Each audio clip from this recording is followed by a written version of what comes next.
Shalom, selamat pagi jemaat Tuhan. Berjumpa kembali dalam doa pagi online. Hidup ini adalah kesempatan.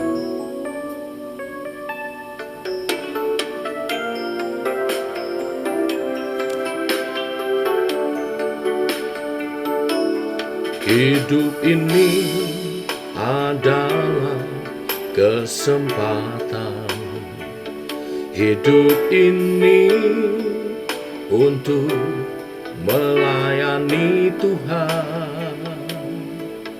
Jangan sia-siakan waktu yang Tuhan beri. Hidup ini hanya sementara. Hidup ini adalah kesempatan. Hidup ini untuk melayani Tuhan. Jangan sia-siakan waktu yang Tuhan beri. Hidup ini harus jadi berkat.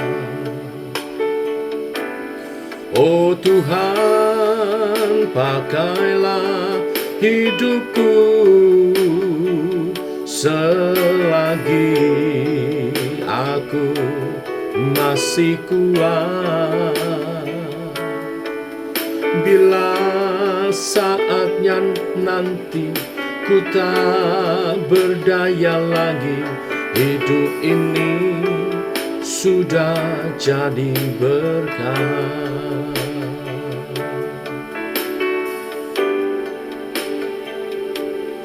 Hidup ini adalah kesempatan. Hidup ini untuk melayani Tuhan. Jangan sia-siakan waktu yang Tuhan beri. Hidup ini harus jadi berkat. Oh Tuhan, pakailah hidupku selagi aku masih kuat. Bila saatnya nanti ku tak berdaya lagi, hidup ini sudah jadi berkat.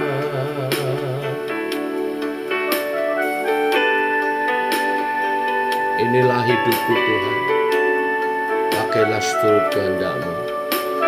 Dan setiap kesempatan yang Kau beri, aku pakai untuk memuliakan-Mu. Oh Tuhan, pakailah hidupku selagi aku masih kuat. Bila saatnya nanti ku tak berdaya lagi, hidup ini sudah jadi berkat. Bila saatnya nanti ku tak berdaya lagi, hidup ini sudah jadi berkat. Bila saatnya nanti ku tak berdaya lagi, hidup ini sudah jadi berkat.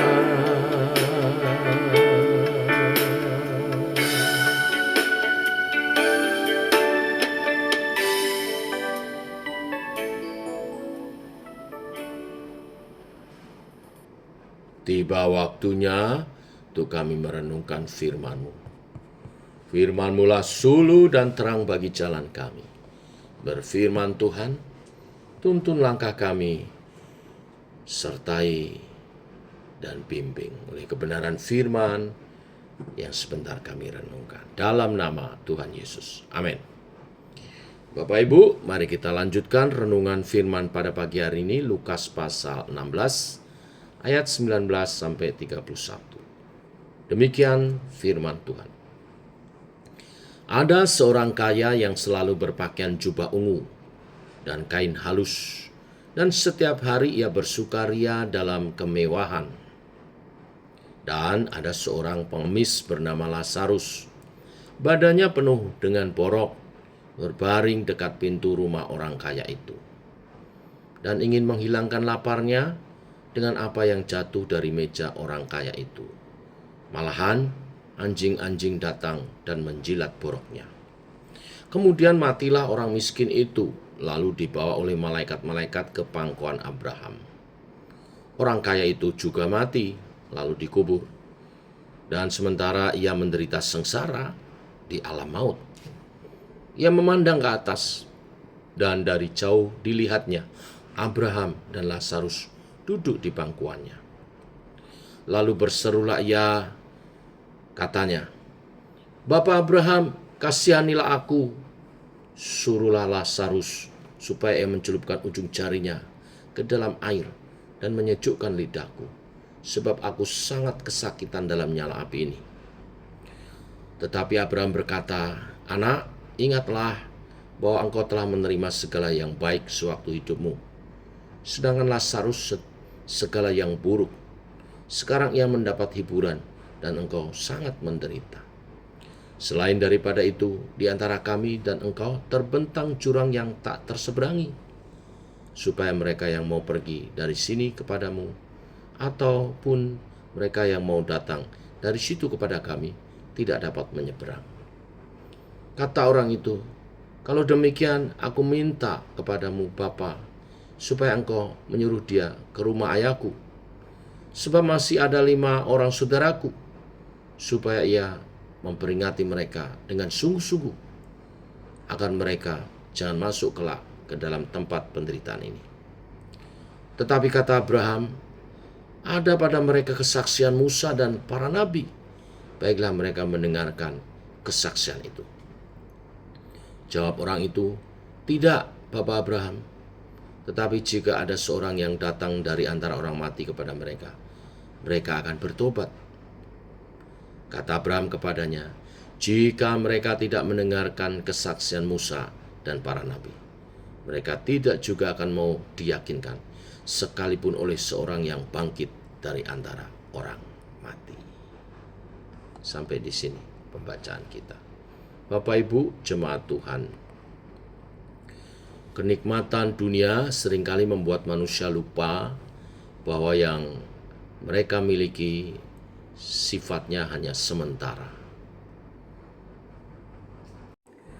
Segala sesuatu yang kita miliki seharusnya digunakan tidak hanya untuk kesenangan diri, tetapi juga untuk hal-hal yang bernilai kekal. Dan itu berhubungan dengan iman kepada Tuhan, ibadah kita, juga berhubungan dengan perhatian kepada sesama, sikap terhadap sesama. Di perikop yang lain Tuhan mengajarkan, di perikop sebelumnya Tuhan mengajarkan untuk memakai mamon yang tidak jujur untuk membangun relasi hubungan dengan sesama. Juga untuk dipakai untuk hal kerajaan kekekalan. Tapi seringkali orang lupa akan hal ini. Terlebih saat menikmati kenikmatan dunia. Lupa kepada sesamanya dan lupa kepada hal kekekalan ibadahnya. Biasanya menyesal, tetapi sudah terlambat karena penyesalannya di alam kubur, di alam kematian. Melalui kisah orang kaya dan Lazarus yang miskin, Tuhan Yesus mengajarkan sebuah kebenaran mengenai kehidupan setelah kematian. Minimal ada 2 prinsip yang terlihat di sini. Yang pertama, cara hidup kita di dunia ternyata berdampak dalam kekekalan. Kita dapat melihat bagaimana Lazarus yang sangat miskin dalam hidupnya, ketika meninggal, ia menikmati kebahagiaan kekal yang digambarkan dengan duduk di pangkuan Abraham. Memang tidak jelaskan mengapa Lazarus masuk surga dan duduk dalam pangkuan Abraham. Tetapi dari kisah orang kaya yang merupakan paradoksnya, kita dapat melihat kemungkinan besarnya adalah karena Lazarus taat beribadah dan peduli dengan sesamanya. Karena sebaliknya dikatakan orang kaya itu yang memiliki segala sesuatu di dunia tetapi tidak peduli orang lain. Dan dari dialognya kepada Abraham dengan Abraham menunjukkan dia juga tidak taat beribadah, tidak memperhatikan firman Tuhan, peringatan-peringatan dari Musa dan para nabi yang ia kenal. Jadi yang pertama, cara hidup kita di dunia berdampak dalam kekekalan. Kalau kita ingin kelak kita masuk surga, tentu cara hidup kita menentukan dalam pengertian iman kita kepada Tuhan yang nyata dalam ibadah-ibadah kita. Iman kepada Yesus Kristus sebagai Tuhan dan Juru Selamat yang nyata dalam ibadah-ibadah kita sebagai wujud mengasihi Tuhan dengan segenap hati, segenap jiwa, segenap akal, budi, dan kekuatan, dan sikap terhadap sesama yang mempraktekkan kasih, mengasihi sesama seperti diri sendiri, akan membawa kita kepada surga. Sebaliknya, jika kita mengabaikan dua perintah utama ini, hal itu akan membawa kita ke neraka.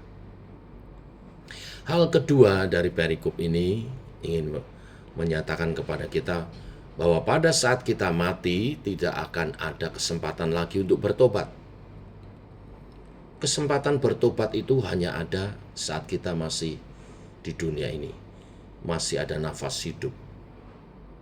Ayat 24 sampai 26 percakapan orang kaya dengan Abraham menunjukkan bahwa tidak bisa dibuat apa-apa lagi. Selagi kita masih hidup di dunia ini, itu adalah kesempatan bagi kita untuk bertobat, berbuat baik, melakukan hal yang bernilai kekal, mulai dari percaya kepada Tuhan Yesus, hidup dalam pertobatan kita yang nyata, dalam mengasihi Tuhan dan sesama, mengasihi Tuhan dengan segenap hati, segenap jiwa, akal, budi, dan kekuatan yang dinyatakan dalam ibadah kita, dan mengasihi sesama seperti diri sendiri yang dinyatakan dalam saling berbagi dan memperhatikan. Namun bila kita menyanyiakan kesempatan tersebut, maka tidak akan punya kesempatan lagi ketika kita mengakhiri hidup di dunia ini. Dan jangan sampai kita berkata, aduh terlambat, seperti yang disesalkan oleh orang kaya yang mati dan masuk neraka. Menarik Bapak Ibu, ketika orang kaya tersebut sadar bahwa semua sudah terlambat baginya, ia meminta Abraham untuk menyuruh Lazarus memberitahukan kepada kelima saudaranya yang masih hidup untuk bertobat dan percaya. Namun, kata Abraham, jika mereka tidak mendengar kesaksian Musa dan para nabi, menolak, tidak percaya, mereka tidak juga akan mau diyakinkan sekalipun oleh seorang yang bangkit dari antara orang mati. Apa maksudnya perkataan ini? Perkataan ini merupakan sindiran bagi bangsa Israel. Karena sesungguhnya Tuhan telah memperingatkan mereka terus dari sejak Musa dan kemudian para nabi-nabi untuk mereka bertobat. Tapi mereka tidak mau diyakinkan. Bahkan sampai akhirnya Tuhan mengirim putra tunggalnya, Tuhan kita Yesus Kristus, Tuhan dan Juru Selamat. Mereka pun masih menolaknya. Mereka tidak mau diyakinkan, sekalipun Yesus telah mati dan bangkit bagi mereka. Jadi bersyukur bila kita telah menerima Yesus sebagai Tuhan Juru Selamat, itu juga adalah sebuah karya anugerah dari Tuhan sendiri bagi kita.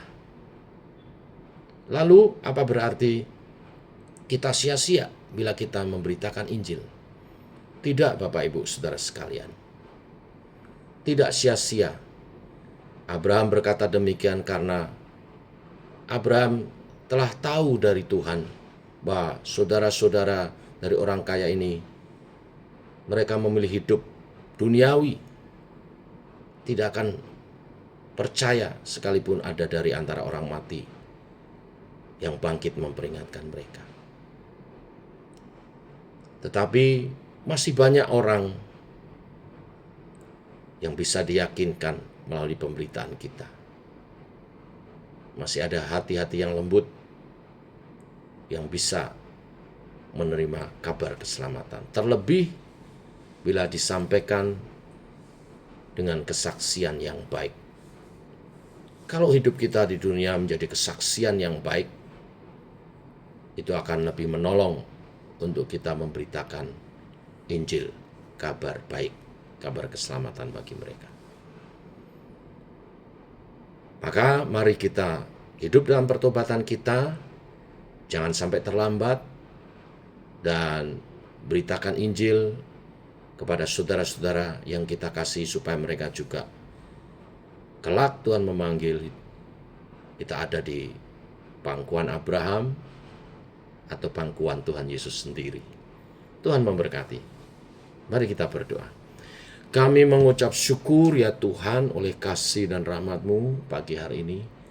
Firman-Mu dahsyat, meneguhkan setiap kami bahwa ada kehidupan setelah kematian, kehidupan kekal. Hanya ada dua tempat, surga atau neraka. Dan tentu setiap kami rindu ke surga. Dan ternyata kehidupan sementara kami di dunia ini menentukan apa yang akan terjadi dalam kekekalan.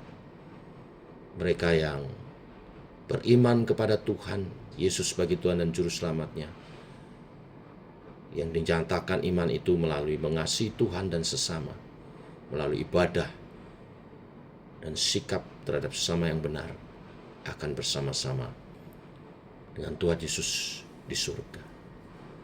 Kami mau Tuhan, dan kami percaya, bimbinglah kami, menyatakan iman percaya kami, melalui ibadah kami, dan memakai segala apa yang kami miliki untuk pekerjaan Tuhan, untuk kekekalan, untuk menjadi berkat bagi sesama. Berkati semua umat-Mu dalam kelimpahan, tetapi dengan kelimpahan itu tidak membuat kami lupa untuk hidup dalam kekekalan Tuhan, perspektif kekekalan Tuhan, untuk hidup menjadi berkat bagi sesama, menyatakan kasih-Mu. Terima kasih Tuhan, ini doa kami, dalam nama Yesus kami berdoa. Amin. Demikian saudara doa pagi kita, selamat pagi, shalom.